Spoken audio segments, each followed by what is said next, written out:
ভুল মানুষকে ভুলে যাওয়াই উত্তম। সব মেয়ে টাকা পাগল হয় না, কিছু কিছু মেয়ে একটু ভালোবাসা পেলেই খুশি।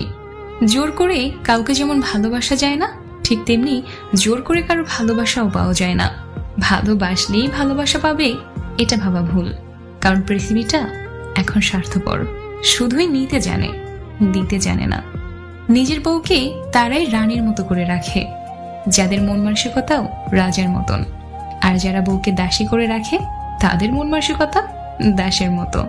বাবাদের টাকা সন্তানেরা যত সহজে ভোগ করতে পারে, সন্তানের টাকা বাবারা অত সহজে ভোগ করতে পারে না। একটা মেয়ের জীবনে সবচেয়ে বড় পাওয়া হলো একজন কেয়ারিং হাজব্যান্ড। যাকে তুমি ভালোবাসো তাকে নয়, যে তোমাকে ভালোবাসে তাকে ভালোবাসো। দেখবে জীবনে ভালোবাসার অভাব হবে না। কাউকে খুব হাসি খুশি দেখলে চট করে কোনো খোঁচা মেরে কথা বলবেন না।